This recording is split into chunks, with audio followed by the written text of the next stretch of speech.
She woke up in a strange house after the weekend, and the billionaire said, "You're my wife." She only went out for a quiet weekend with her friends. But she woke up on Monday in a house she didn't recognize. A man walked in, smiled, and said, "Good morning, love. You're finally awake." She had no idea who he was, but he knew everything about her. Before we continue, if you enjoy touching and inspiring stories like this one, make sure to subscribe to the channel and leave a like. Now let's get back to the story. Nora's eyes snapped open. The ceiling above her was white, high, unfamiliar. She sat up fast. Her heart was pounding. The sheets smelled like ocean wind and clean linen. But this wasn't her bed. This wasn't her room. And this definitely wasn't the guest house she and her friends had rented for the weekend. Where was she? She scanned the room, panic rising. Hardwood floors, a soft gray rug, bookshelves lined with hardcovers and picture frames. A window looked out over a stretch of dunes, and beyond it, the ocean. Seagulls cried somewhere in the distance. It was too quiet, too still. Nora swung her legs out of bed and stood, the floor cool under her bare feet. She was still wearing the clothes from last night, jeans and a sweater, slightly crumpled, but intact. No signs of anything wrong, no bruises, no pain, nothing. Except confusion. Before she could open the door, it opened by itself. And there he was, a man, tall, calm. A few days of stubble on his face, soft brown hair swept back, eyes the color of wet sand. He looked at her like she was something precious, something he thought he'd lost. "Good morning, love. You're finally awake," he said, his voice quiet. "Where am I?" Nora asked, taking a step back. The man didn't move. He looked relieved. "This is my house," he said gently. "We're in Willow Bay." She frowned. "How did I get here? I don't remember leaving the bonfire. You were dizzy." "I found you near the cliffs," he said. "You fainted." She looked at him harder. There was something about his face, something almost hauntingly familiar. A sensation stirred in her chest. Not fear, not quite. More like something trying to wake up. "I should call my friends. They must be worried." "I already did," he said. "They know you're safe. You were exhausted. I didn't want to move you too much." She nodded slowly, still trying to understand what this all meant. And then he said it. "Nora," he murmured, "you're my wife." The words landed like thunder. She stared at him, blinking once, twice, waiting for him to laugh, or say he was joking, or clarify that she looked like someone else. But he didn't. "You're mistaken," she said, backing up. "I'm not married." His face didn't change. "Yes, you are. You were." He took a breath. "To me." Silence. She shook her head. "No, I think you've confused me with someone else." "You don't remember me," he said softly. Nora's hands trembled. Her heart was racing now. Something inside her, her chest, her gut, even the way her skin prickled, knew something was wrong. Or right. She didn't know. "I need to go," she whispered. He stepped aside immediately, giving her the space. No pressure, no sudden moves. "I won't stop you," he said. "But I'd like 5 minutes, that's all. If after that you want to leave and never see me again, I won't stand in your way." She paused by the door, staring at him. 5 minutes. She could give him that. He led her down the hallway into a sunlit kitchen where 2 mugs sat waiting on the counter, one black, one with oat milk and cinnamon, exactly how she liked it. She hadn't said anything. He just knew. He gestured to the table. She sat. "My name is Julian Cross," he said. "We met in this town almost 4 years ago. I was staying here for a few weeks, hiding from everything. You were visiting with friends. You spilled coffee on my sketchpad. That's how it started." Nora frowned. "Sketchpad? I'm an architect. Or I used to be." He smiled faintly. "You hated the first drawing I showed you." Despite herself, Nora almost smiled back. Almost. "I remember none of this," she said carefully. "I know," he said. And then he opened a small wooden box on the table and placed something inside her palm. A gold ring, thin, simple, worn on the inside from years of use. When her skin touched the metal, she froze. Her hand didn't shake. Her breath didn't catch. But something deep in her chest, something buried, something heavy, moved. She looked at Julian. "I lost you once," he said, voice low. 2 years ago, you had an accident. You don't remember. Your mother said it was better if you never did, that it would only confuse you, hurt you, so I left. I let you go." Nora opened her mouth, then closed it again. Then her throat was tight. "You're not trapped here," Julian continued. "You can leave any time. I'm not asking you to believe me. I'm just asking you to feel, to see if there's anything still there, even a spark." Nora looked down at the ring again. There was a tremor in her stomach now, a memory she couldn't reach, a warmth she couldn't explain. She pushed the ring gently back toward him. "This isn't fair," she whispered. "You shouldn't do this." "I know," he said, "but I didn't come to make you remember. I came to remind you what it felt like to be loved." A quiet moment passed, then her phone buzzed. It was Mia, her best friend. "Where are you?" Julian said. "You're okay. Text me, please."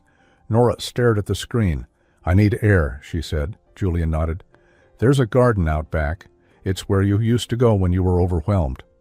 She didn't respond. She just stepped outside, and as the sun touched her face, as the ocean breeze wrapped around her, she realized something strange. She had been here before. She knew this place. She just didn't know why or how. But her heart did. And behind her, through the open door, Julian stood silently, watching, waiting. He would give her time. He always had. The garden was wild, not neglected, but free. Lavender bushes swayed with the sea wind, and stone paths twisted between tall grass and blooming jasmine. Nora stepped onto the worn stone with careful feet, like each step might awaken something sleeping beneath the soil. A bird took off from a branch as she walked past. In the distance, waves broke gently against the shore. She didn't remember any of this. Not clearly, not like memories were supposed to feel. But something stirred inside her. Nora crouched by the wooden bench, tracing her fingers over the initials carved into the armrest. J+N, old, faded, smoothed by time and weather. The carving was shallow, but her fingers found it like a magnet finds metal. She sat. Behind her, the glass door remained open, but Julian hadn't followed. The silence was a strange comfort. She pulled her knees to her chest and tried to breathe. Was this real? Had she really been married? Loved someone enough to wear his ring and carve her name into wood and live in this house by the sea? She heard the door click gently behind her. Julian stepped out, holding a photo in his hand. He didn't come too close, just close enough for her to see the picture. Nora blinked. It was her. Smiling, laughing. A scarf around her neck, the sea at her back, and Julian beside her, arms around her shoulders, his cheek pressed to her temple like he couldn't believe she was real. She didn't recognize the moment, but she recognized the way she looked at him. She looked happy, really happy. "Where was this?" she asked quietly. "Right there," he said, nodding to the path. "It was the first time we stayed here together. You said the wind made your thoughts clearer." She touched the edge of the photo. 100 questions formed in her head, but only one made it to her lips. "Why didn't you fight harder?" Julian's expression changed. Barely, but it changed. "I wanted to," he said, "every single day." "Then why didn't you?" "Because the day I came to see you in the hospital, you looked at me like I was a stranger. And your mom said if I kept showing up, it would hurt you more. She said you'd been confused, scared, waking up not knowing who you were or where you'd been. She begged me to leave you in peace." "And you just listened to her?" "I didn't just listen," he said. "I watched you from a distance. You started smiling again. You got a job. You were rebuilding. I thought maybe the kindest thing I could do was stay away." Nora's eyes filled, but she blinked the tears back. You thought forgetting you would make me happier. I thought remembering might break you." He sat down a few feet away, careful not to crowd her. "Then why now?" she asked. "Why come back if you were so sure I was better without you?" Julian looked at her then, really looked, and his voice shook just a little. "Because when I heard you were coming to Willow Bay again, I couldn't stay away. This town, it was our beginning, and maybe, just maybe, it could be yours again too." Nora's throat ached. She hated this feeling, like she was split down the middle.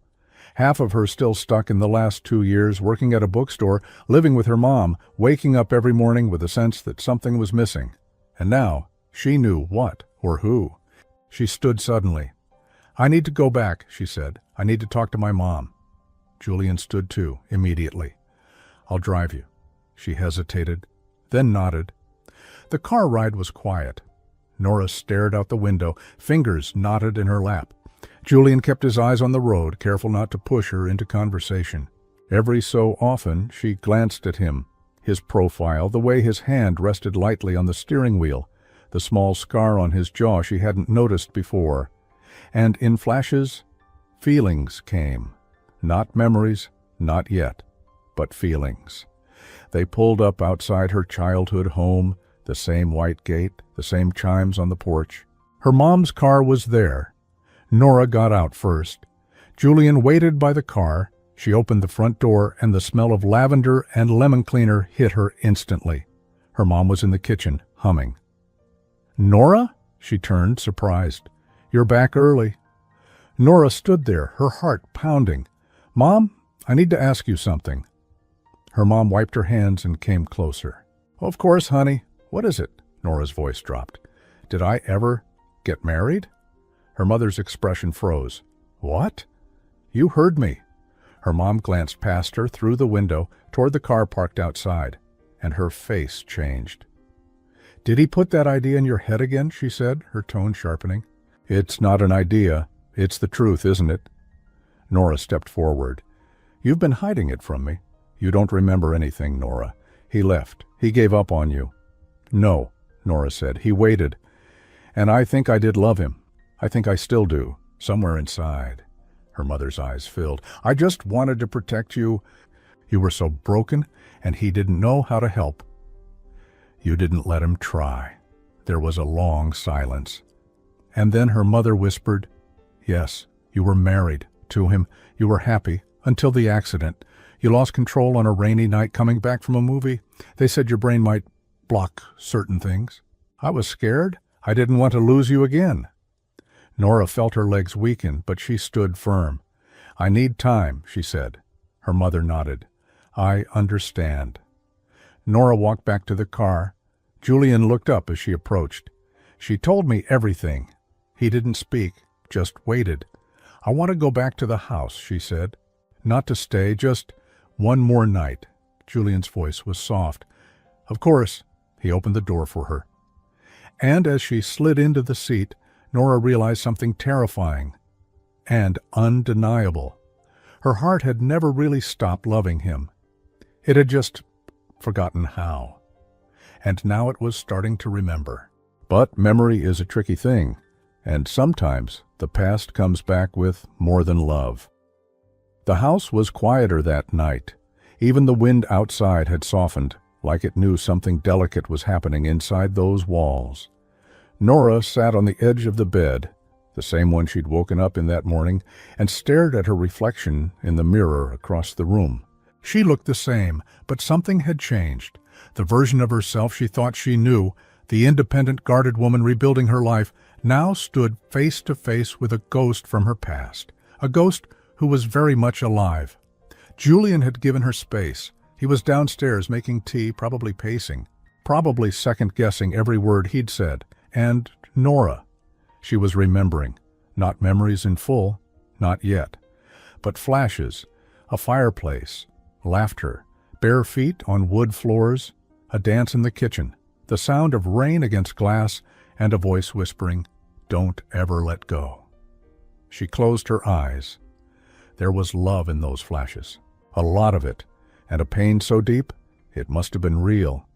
A knock sounded on the door, soft, hesitant. "Come in," she said. Julian peeked in, holding 2 mugs. "I made that vanilla tea you like, or used to like, or still like, hopefully." She couldn't help it. A small smile tugged at her lips. "I like it." He set the mug on her nightstand, then stood there awkwardly, unsure of what to say or do. "You can sit," she said, patting the other side of the bed. He took the spot, careful not to get too close. They sipped tea in silence for a moment. Then Nora turned to him. "Do you still love me?" Julian looked at her, startled, but he didn't hesitate.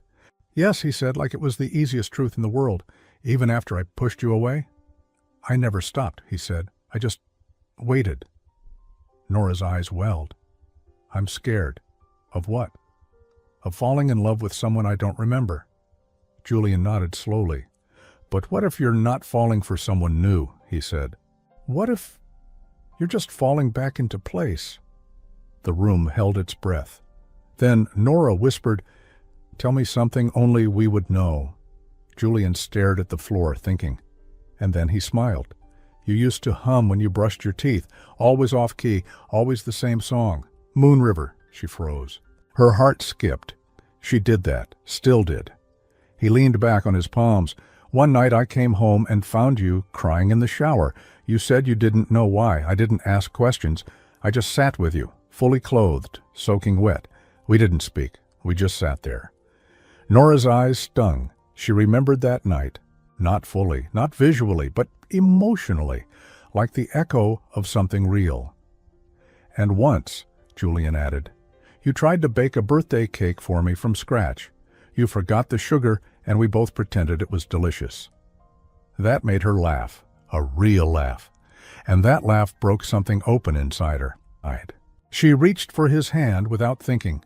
His fingers closed around hers instantly, like they'd never forgotten. "I still don't remember everything," she said. "I don't need you to," he said, "but I want to." Julian looked into her eyes. "Then let's start with tonight, just tonight. No pressure, no past. Just right now." She nodded. They sat there, hands entwined, silence between them, not heavy, but full. And then, crash, a sound from downstairs, glass shattering. Julian stood immediately, alert. "Stay here." Nora stood too. "No, I'm coming." They moved quickly, carefully, down the stairs. The kitchen light was still on. A window by the sink had been smashed in. The glass glittered on the tile like fallen stars. But no one was there. Julian scanned the room. Must have been a rock or something. He trailed off. On the counter was an envelope, not there before. Nora picked it up with shaking hands. Inside a single note. "You should have stayed gone." Julian took the note from her, his jaw tightening. "I'll call the police." But Nora touched his arm. "Wait, this handwriting, I've seen it before." Julian looked at her. "What do you mean?" She stared at the letters, rounded, pressured, sharp at the ends. "I don't know who," she said, "but my body knows. This isn't random. This is personal." Julian grabbed his phone.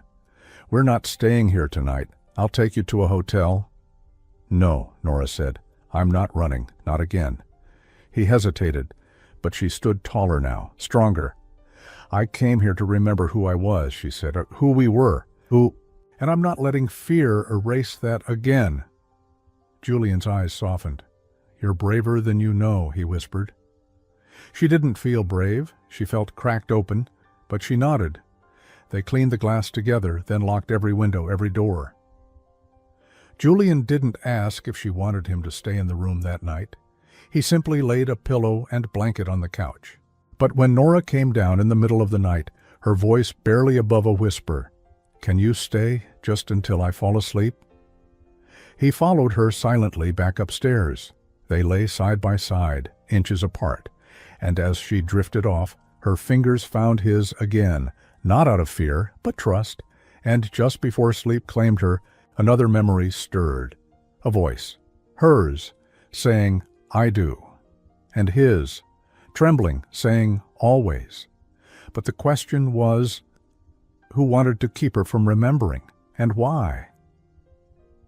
Nora woke before the sun. She didn't move right away. Julian's hand was still gently holding hers, his breathing soft beside her. The room was pale with the earliest light. The sky outside their window streaked with grays and soft pinks. But it wasn't the dawn that woke her. It was the dream. A car, rain. Headlights blurring through water on glass. Her voice screaming a name, Julian's name, just before everything went black. She sat up fast, chest heaving. Julian stirred. "Nora?" "I remember the crash," she whispered. He blinked awake, fully alert now. "You do?" She nodded slowly, eyes wide, distant. "It wasn't just an accident. We were fighting in the car." Julian sat up beside her, watching her carefully. "What were we fighting about?" Nora shook her head. "I don't know. I can't hear the words, but I remember the feeling. It was ugly, scared, like we'd reached a breaking point." Julian looked down, his jaw tight. "We had been arguing more, before the accident, about the future, about your career, about mine, about having kids." She blinked. "Kids?" He nodded. "You wanted to wait." I didn't. We couldn't seem to agree on anything for a while. That night we were coming back from a friend's engagement party. You were quiet. I pushed you to talk, and you snapped. You were crying when we swerved off the road. A silence fell. "You never told me that," she said. "I didn't think it mattered," he said softly. "No, after we lost everything," she looked at him. "You still want kids?" Julian hesitated. "I want a family, with you, but not if you're not ready. Not ever, if you're not ready." Nora let the silence hang for a moment, then she whispered, "Maybe I was scared of becoming someone I didn't recognize. Someone who gave up everything just to be someone else's wife or mom." "You didn't have to give anything up," he said gently. "I wanted to build it with you, not for you." Something shifted in her expression, a crack of understanding, but before either of them could speak again, Nora's phone buzzed. A text from an unknown number. "Some memories are better left buried. Stop digging, Nora." Her blood ran cold. She turned the phone so Julian could read it. His face darkened. "That's not a coincidence," he said. "Someone knows you're remembering. Someone doesn't want you to. But who?" He stood. "I'm going to the police." She caught his wrist. "Wait. What if it's someone close to me? Someone we both trusted?" Julian hesitated. "You think this is someone from before the accident?" "I don't know. But something about that message. It feels like a threat and a warning." Julian rubbed a hand over his face. "Nora, whoever's doing this, they know where you are. They smashed the kitchen window. They're not going to stop." "Then we find them first," she said, "before they scare me back into forgetting." He looked at her, really looked, and saw something fierce in her eyes, something he hadn't seen in a long time. The woman he'd fallen in love with. Later that day, Nora drove to town alone. Julian had wanted to come, but she insisted on space. And for the first time in 2 years, she needed to face her past on her own. Willow Bay was quiet. Shops still sleepy, the ocean breeze tugging gently at window awnings. She walked the streets slowly, watching her feet on the cobblestones, eyes scanning the familiar yet not storefronts. She stopped in front of the bookstore, the one she'd worked at years ago. The bell above the door jingled as she stepped inside. "Can I help?" The woman behind the counter looked up, then paused. "Nora?" Nora blinked. I'm sorry, do I know you?" The woman smiled gently. "It's me, June. We used to work here together." Nora's lips parted. "June." More flashes, coffee breaks, laughing over spilled books, a whispered secret near the poetry section. "I didn't recognize you," Nora said. "It's okay," June said softly. "We heard what happened. After the accident, your mom said it was best not to reach out." Nora stepped closer. "Did you know Julian?" June's face changed, just slightly, but enough. "I met him a few times," she said carefully. "Did you like him?" June hesitated. You were happy with him. That's all I cared about. June, Nora lowered her voice. Do you know who would want me to forget him? Who would try to scare me off from remembering? June's hand stiffened on the counter. Why are you asking? Because someone's threatening me, she said.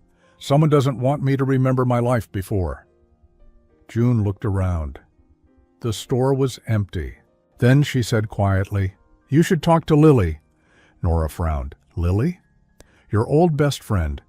You two were inseparable until a few months before the crash. That hit hard. Where is she now? She runs the flower shop on Elm, but Nora... What? June looked down. She was in love with Julian? The words landed like ice. Nora left the bookstore with her head spinning. She remembered the name now. Lily. Brown hair, big laugh. Always 2 steps ahead in conversation. Always there. But if she had feelings for Julian, and if they stopped speaking before the accident, then maybe the memory she lost wasn't just painful. Maybe it was dangerous. She reached the flower shop and stood outside, watching through the window. There she was, Lily, arranging sunflowers in a silver vase, smiling at a customer. But when she turned and caught sight of Nora through the glass, her smile vanished, and in that moment Nora knew. The answer was inside. The past wasn't buried. It was standing behind a wall of daisies, waiting. The little bell above the flower shop door jingled softly as Nora stepped inside. The scent of roses, eucalyptus, and something faintly citrusy filled the air. Calming, sweet, almost like it was trying to hide something. Lily looked up from the counter, eyes wide, but the smile she forced on was stiff, shaky at the corners. Well, she said, putting down the scissors she'd been using, look who decided to rise from the dead. Nora blinked. Is that really how you're greeting me? Lily laughed, but it didn't sound like laughter. I'm sorry, that came out wrong. I'm just surprised. After 2 years, you disappeared from everything, from me. You know why. I know what your mother told everyone, Lily said, that you lost your memory, that it was best not to push, that you needed space. She was trying to protect me. Lily's smile tightened. From what exactly? Nora studied her. She looked the same. Maybe a little leaner, maybe a little more polished. But her voice had an edge now, something sharp, brittle. I came to ask you something, Nora said. Lily turned back to her sunflowers. Go ahead. Did you love Julian? Silence, not a blink, not a twitch. Lily kept her back turned as she wrapped a bouquet in paper. That's a strange question to ask someone you haven't spoken to in years. But it's not a no, Nora said quietly. Lily looked up then, slowly. Her eyes were bright, too bright. You remember, don't you? She said. Not everything, but some of it. Enough. Lily didn't flinch. Fine. Yes, I loved him, but not the way you think. Then how? He was my best friend before he met you. That caught Nora off guard. I didn't know that. No, Lily said with a bitter smile. You didn't, because when he met you, I stopped existing. Nora took a step closer. You could have told me. And said what? Lily snapped. That I loved a man who never even noticed me that way? That I had to smile through your wedding while my heart was in pieces? Nora's voice dropped. You never said anything. Because I thought I could let it go. I thought I could be happy for you. Nora's chest tightened. But you weren't? I tried, Lily said, but watching you two play house, laughing, planning your life like I wasn't even a footnote, it killed me. So what did you do? Lily's expression flickered. Nora stepped even closer. Did you send the messages? Break the window? Lily didn't answer. You wanted me to stay gone, Nora said. The realization blooming like poison. You knew if I came back to Willow Bay, I'd remember you. Lily's hands trembled now, just slightly. I never meant to hurt you, she said. I just needed you to forget. Nora stared at her, a sick knot forming in her stomach. And if I hadn't remembered? Lily looked up, voice cracking. Then you'd be happy. You'd be safe. You wouldn't come looking for something that broke you once already." "Julian didn't break me," Nora said, heat rising in her chest. "The accident did." "No," Lily said, eyes burning. "You did. You broke yourself. You pushed him away. And when you lost your memory, it was like a reset. I thought maybe, just maybe, you'd get a better life, a simpler one. Without all the pain?" Nora's voice hardened. "That wasn't your choice to make." Lily opened her mouth to argue, then stopped. Tears welled in her eyes. "I was so tired of being invisible," she whispered. "Even now, you don't remember me, not really. Just him." Nora stepped back. She didn't feel angry anymore. She felt hollow. "I'm not here to punish you," she said, "but I need you to stop. No more messages, no more games." Lily nodded once. "I promise." Nora paused at the door, then asked the question she hadn't dared voice before. "Did you have anything to do with the accident?" Lily looked genuinely shocked. "No, I swear to you. That night, I wasn't anywhere near you. I was already gone." "Gone?" "I left Willow Bay," she said. "I couldn't watch you anymore. I packed my things and disappeared. The crash happened 2 nights later." Something in Lily's voice rang true. She didn't cause the accident, but she had used it. Nora turned and walked out, the chime on the door loud behind her. She found Julian back at the house, standing on the porch with a coffee in hand. "You were right," she said. "It was Lily." His eyes narrowed. "She confessed?" "Not directly, but she as much as admitted it. She wanted me to forget." "Why?" "She was in love with you," Nora said, "before I ever met you." Julian blinked. "I had no idea." "You never noticed?" He shook his head. "I only saw you." Something about the way he said it made her heart lurch. She stepped closer, folding her arms around herself.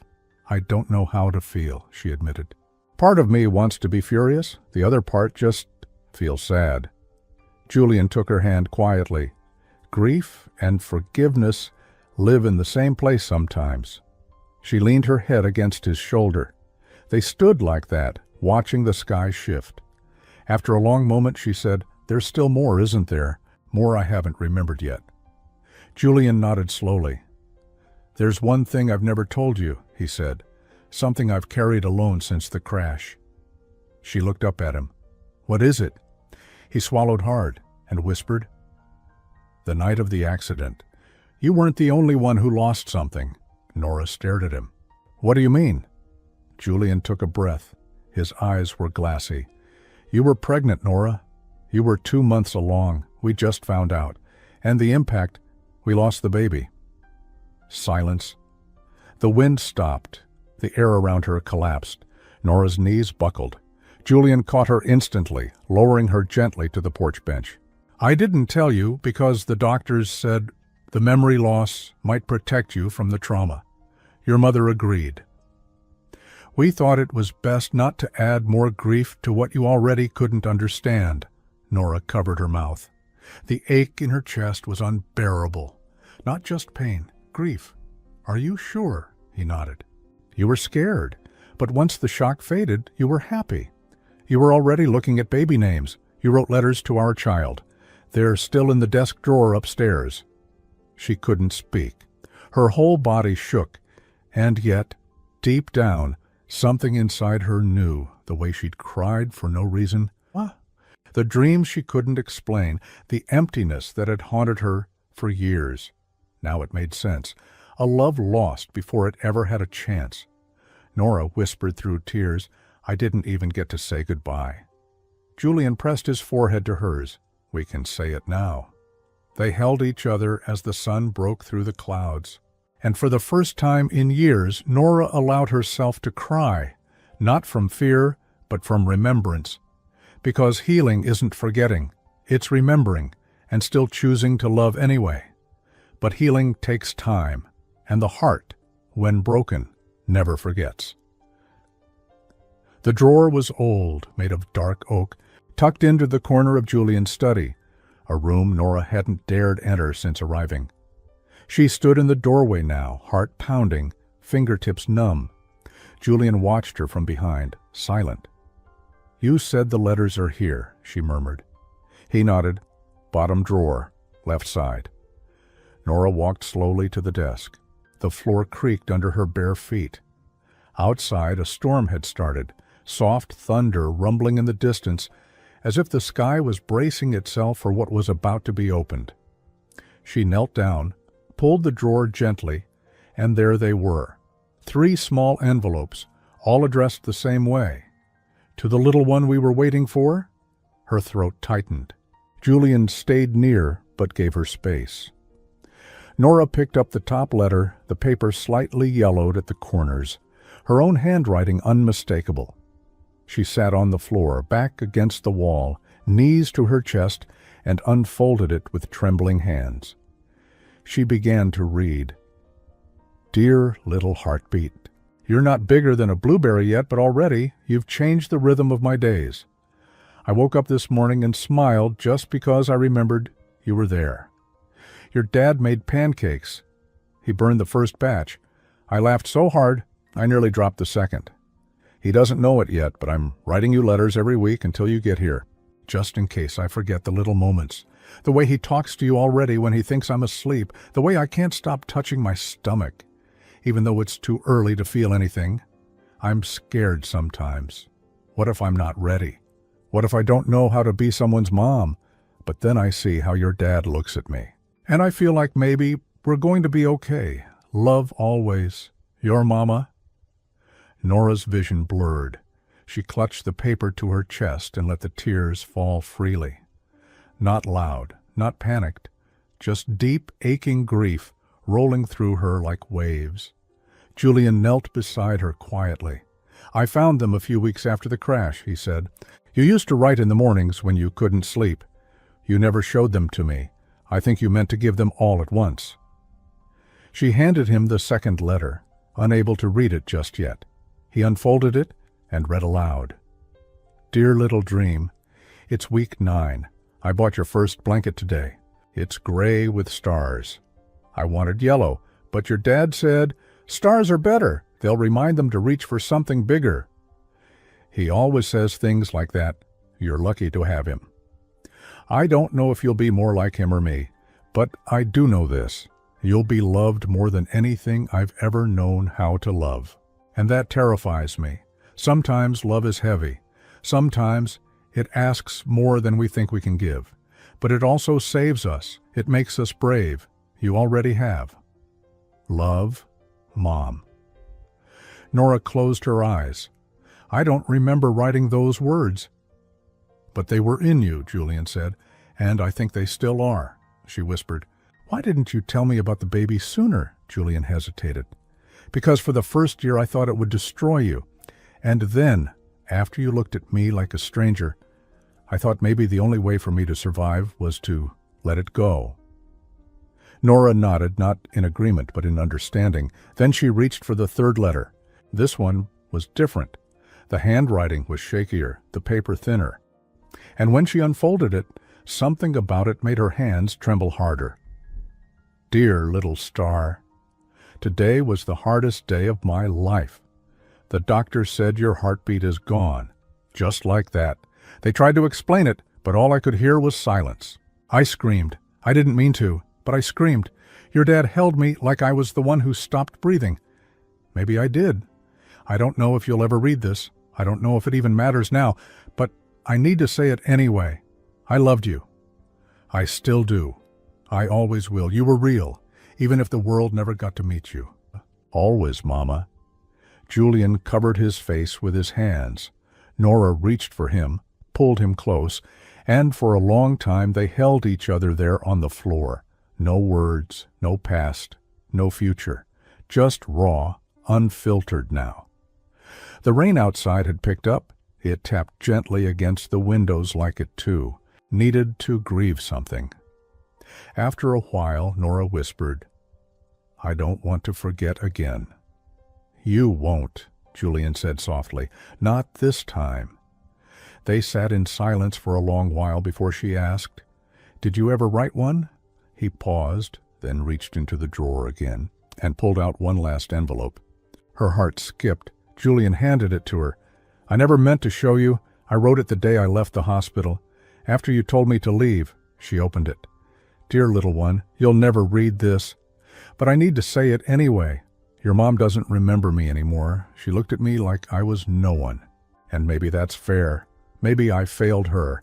Maybe I couldn't protect either of you. I don't know how to keep going, but I want you to know you were real, and you were wanted." I used to press my hand to her stomach and imagine hearing you laugh. Now I press my hand to an empty pillow and try not to. I'll always wonder who you might have been. And if you somehow see her from wherever you are, help her remember that she once knew love and that it never left. Dad. Nora didn't cry. She just folded the letter gently, placed it back in the envelope, and kissed it. Then she looked at Julian. "I want to try again someday," she said. "Not just for a child, but for us. I want to remember the pain and the joy." He cupped her face gently. "Me too." They didn't need promises. Not yet, not this time. They just needed presence and truth, and the courage to let the past live beside the future. Later that night, as the rain washed the world clean outside their windows, they sat together on the couch, no TV, no phones, just fingers laced and hearts beating. Healing isn't linear, it's layered.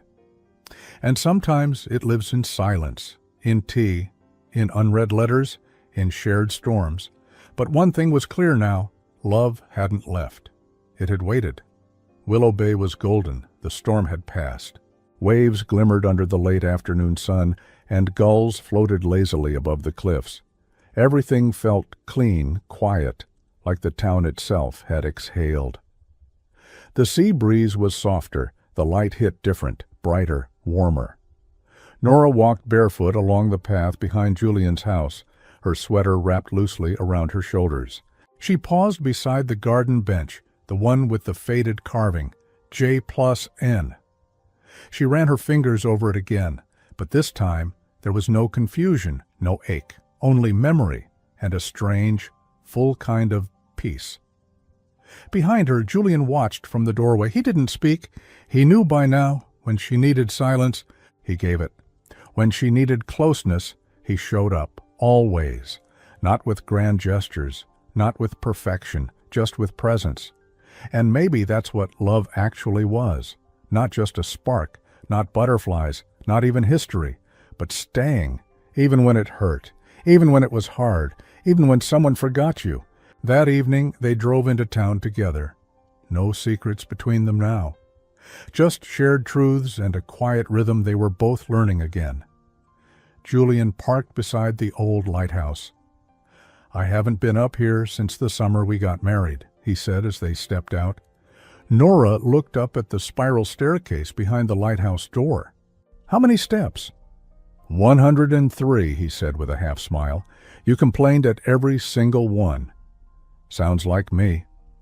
They climbed together, slowly, hand in hand, no rush to get to the top. When they reached the final step, the town of Willow Bay spread out below them. The sea stretched endlessly. The rooftops glowed amber, and the wind tugged at Nora's hair like a childhood friend. "I used to be afraid of heights," she said. "You still are," Julian teased. "You just forget when you're with me." She laughed, and it felt like breathing. He turned to her. "You were scared of losing yourself. That's why you tried to push everything away before. The marriage, the baby, the future." She looked at him. "And now?" He reached into his pocket. Not for a ring, but a folded piece of paper. "I found this in one of your journals. I don't think you ever meant to give it to me, but maybe now you're ready." He handed it to her. Nora unfolded the page slowly. It was her handwriting. "If I ever forget, you loved me when I was impossible, when I was small, when I was too much. You held me through every storm I made up in my own mind. You waited when I pushed you away. You never asked me to be anything but me, and that's why I said yes. If I ever forget who you are, just hold my hand and let me feel it all over again." She blinked fast, swallowing the lump in her throat. "I don't remember writing this," she whispered. You don't have to, Julian said gently. You are this. Tears slid down her cheeks, but this time they didn't come from pain. They came from finding herself again. She wrapped her arms around him and held him close, heart to heart, memory to memory. A week later, Nora stood by the window of her childhood home, suitcase packed. Her mother stood nearby, wringing her hands. You really want to go back with him? Nora turned. Mom, I was happy with him. We had something real, and I know you were scared. But I need to live my life, not the version you protected me into. Her mother's eyes filled. I just couldn't lose you again. I know, Nora said softly, stepping forward and hugging her. But I'm not broken anymore. I'm whole, even with the cracks. She kissed her mother's cheek. Thank you for everything, but it's time. They didn't move back into the beach house. Too many ghosts. Instead, Julian and Nora found a small place near the edge of town. Nothing fancy, just enough sunlight, 2 bedrooms, and a little porch with a swing. And every Sunday, they'd drive up the coast. No destination, just road, music, and the wind in their faces. One evening, as they stood on the porch watching the sky turn violet, Julian looked over and asked, Do you still write letters? Nora smiled. Not to a baby. To who then? She kissed his shoulder and whispered, To myself. He nodded. And what do you say? I say, you're allowed to be both broken and brave. I say, it's okay to forget, as long as you remember again. I say, love is still worth the risk.